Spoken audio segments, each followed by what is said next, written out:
Hello friends, நம்ம favourite சீரியலில் அடுத்து என்ன சுவாரஸ்யமாக நடக்குதுன்னு பார்க்குறீங்க. நம்ம தேவசேனா மேடம்க்கு திடீர்னு எங்கேருந்து வந்துச்சோ தெரியலங்க. அந்த ஃபயரை எங்கே ஒளிச்சு வச்சுருந்தாங்கன்னு தெரியல. இத்தனை நாள் அவங்க பொறுமையாக தான் இருந்தாங்க, இந்த கதிரேசன் ஆடுற ஆட்டத்துக்கும் அந்த நிஷா ஆடுற ஆட்டத்துக்கும். ஆனால் இப்போ என்ன ஆச்சுன்னு தெரியல. அவங்களுக்கு அப்படி புயல் வந்து எப்படி பொங்கறதுக்கு முன்னாடி அமைதியாக இருக்குமோ அந்த மாதிரி இருந்தாங்க. இப்போ திடீர்னு பொங்கி இறந்துட்டாங்க. அதுக்கு காரணமும் அந்த கதிரேசனை தான். தேவையில்லாமல் அவங்க பேத்தியை கடத்தி அது மூலியமாக இப்போ ஒரு பிரச்சனையை பண்ணி இப்போ வந்து பயங்கரமான பிரச்சனையில் மாட்டிக்கிட்டாங்க இல்லையா. ஆனால் இப்போ அவங்க சும்மா இருக்க மாட்டாங்க. ஏன்னா அவங்க பேத்தி அவங்க கண் முன்னாடி இருக்கிறதுனால அவங்கள வெளுத்து வாங்குறேன் அப்படின்னு சொல்லிட்டு அப்படியே அந்த ரஞ்சிதாவையும் சரி அந்த ராஜேஸ்வரியும் சரி கேட்குற கேள்வியில் நாக்க பிடிங்கன்னு சாகிற மாதிரி 4 கேள்வி கேட்டாங்க இல்லையா. அதில் அவங்க திக்கு திணறி முடிச்சு ஒரு வழி ஆகிட்டாங்க. அதுக்கப்புறம் மனோகரை வந்து கடத்தி வச்சுருந்தாங்க இந்த ராஜேஸ்வரி. அதையும் கண்டுபிடிச்சிட்டாரு நம்ம அரவிந்த். அது எப்படின்னு என்ன பார்க்குறீங்க. கழுத கட்டா குட்டிச்சவர் இதுங்க எப்போவுமே என் கம்பெனி, என்னுடைய வீடு, என்னுடைய இது சொத்துன்னு சொல்லிட்டு எப்போ பார்த்தாலும் இந்த பெருமை பித்திரதையே வேலையை வச்சுன்னுக்குவா இந்த ராஜேஸ்வரி. அதனால தான் ஈஸியாக கண்டுபிடிச்சிட்டாரு நம்ம அரவிந்த். எப்படி இருந்தாலும் ஒன்று அவங்க வீட்டில் இல்லாட்டி அவங்க ஆஃபீஸில், இது 2 தவிர வேறு எந்த இடமும் தெரியாது. இந்த ராஜேஸ்வரியோட மூளை அவ்வளோதான் அப்படின்னு சொல்லிட்டு இந்த ராஜேஸ்வரி எங்கே ஒளிச்சு வைக்கிறதுக்கு சான்ஸ் இருக்குது அப்படின்னு சொல்லிட்டு யோசிச்சு பார்த்து இப்படி வந்து யோசித்து அவர் பண்ணியிருக்காரு. இதுக்கு மேலே இவர் என்ன தான் பண்ண முடியும் அப்படின்னு சொல்லிட்டு பார்த்தீங்கன்னா, மனோகரை கூப்பிட்டு வந்து சாட்சி சொல்ல வச்சுட்டா எல்லா பிரச்சனையும் முடிஞ்சிடும். இன்றைக்கே விஜய் வந்து வீட்டுக்கு கூப்பிட்டு போயிடலாம்.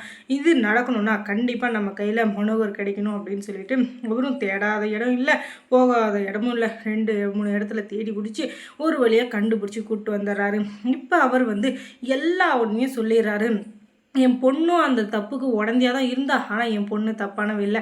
என் பொண்ணு வந்து அப்பாவி. அவள் பணத்து ஆசையிலும் அந்த விஜயை கல்யாணம் பண்ணிக்கணும் அப்படின்ற ஒரு சின்ன ஆசையிலும் தான் இப்படியெல்லாம் பண்ணிக்கிட்டா. தயவு செஞ்சு என் பேத்தியை மன்னிச்சிருங்க. என் பேத்தி பண்ணது பெரிய தப்பு தான். நான் வந்து அதை நியாயப்படுத்த விரும்பலை. அதுக்காக என் பொண்ணை வந்து தயவு செஞ்சு மன்னிச்சிருங்க, அவளை தண்டிச்சிடாதீங்க அப்படின்னு சொல்லிட்டு காலில் உள்ளாத குறைய கெஞ்சிட்ருக்காரு நம்ம மனோகர்.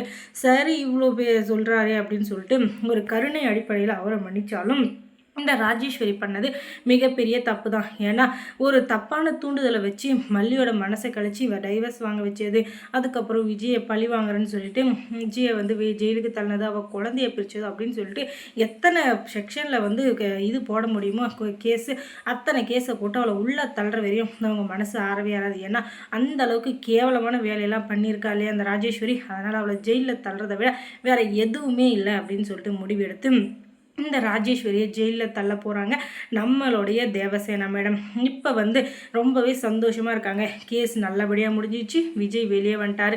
இதனால் மல்லியும் சரி நம்ம விஜயும் சரி ரொம்பவே சந்தோஷமாக இருக்காங்க. அவங்க கூடயே சேர்ந்து அந்த வெண்பா குட்டி அதை விட சந்தோஷமாக இருக்காங்க. இவங்களை பார்த்த தேவசேனா மேடக்கு அதை விட பல மடங்கு சந்தோஷம். இதை விட வேறு என்னங்க வேணும் அப்படின்னு சொல்கிற மாதிரி ஒரு அழகான இதை வந்து அவங்க நிகழ்த்தி காட்டிட்டாங்க. இப்போ ஜெயிலுக்கு போய் கம்பி எண்ண வேண்டியது தான் அப்படின்னு சொல்லிட்டு ப்ரெஸ் மீட்டை கூப்பிட்டு எல்லாத்தையும் சொல்கிறாங்க. ஏன்னா இவ்வளோ நாளாக இவள் பண்ணிட்டு இருந்த அராஜகம் எல்லாத்தையும் பொறுத்துட்டு இருந்தோன்னா அதுக்கு காரணம் இவ வந்து ஜெயிலுக்கு போக வேண்டியவ தான். அது வந்து இல்லைன்னு சொல்லலை. ஆனால் இவளுடைய திமிரை அடக்கிட்டு தான் அவளை ஜெயிலில் போடணும். இல்லைன்னா இவ வந்து எப்போவுமே அதே விஷயத்தோடய இருப்பாள். அதுக்கு மேலே இன்னும் எத்தனை மேலே கக்குவான்னு தெரியாது. அதனால தான் இவளுக்கு சரியான பாடம் கற்றுக் கொடுக்கணுன்றதுக்காக நம்ம தேவசேனா மேடம் வந்து சரியான நேரத்தை காத்திருந்து அவளை பழி வாங்கிட்டாங்க. இதுக்கு மேலே என் வழியில் வந்த அதுக்கப்புறம் உன்னை சும்மாவே விட மாட்டேன். ஏன்னா இத்தனை நாள் நான் இருந்த இது வேற, இப்போ இருக்கிற இது வேற, இனிமேலும் நான் உனக்கு பயப்படுவேன் அப்படின்னு சொல்லிட்டு ஒரு நொடி கூட நினைக்காத. இதுக்கு மேலே நான் பயப்படவே மாட்டேன். ஏன்னா என்னுடைய இந்த வெளி தனி வழி அப்படின்னு சொல்லிட்டு ரஜினியோட டைலாக்கை சொல்லிட்டு அவங்க பாட்டுக்கு அவங்க வேலையை பார்த்துட்டு கிளம்பிடுறாங்க. இதுக்கு மேலே நீங்கள் எந்த பிரச்சனையாக இருந்தாலும் என்ன கூப்பிடுங்க மல்லி அப்படின்னு சொல்லிட்டு அவங்க ஒரு பாய் பாயை சொல்லிட்டு கிளம்பிடுறாங்க. அதுக்கப்புறம் இவங்க 2 பேரும் சந்தோஷமாக அவங்க வீட்டுக்கு போகிறாங்க. ஏன்னா சொத்து பத்து எல்லாமே இவ ஏமாற்றி வாங்கினது அப்படின்றது கோர்ட்லேயே ப்ரூவ் ஆகிடுச்சு. அதனால் அந்த வீட்டுக்கு போகிறவங்க அவங்க தான். இப்போ வந்து ராஜேஸ்வரி ஜெயிலுக்கு போகிறதுனால அவளுடைய கம்பெனி எல்லாத்துலேயும் இவ பேரை வந்து டெர்மினேட் பண்ணிவிட்டு இந்த விஜயோட பேரை சேர்க்கணும். ஏன்னா அவர் பேரில் தான் எல்லாமே இருக்குது.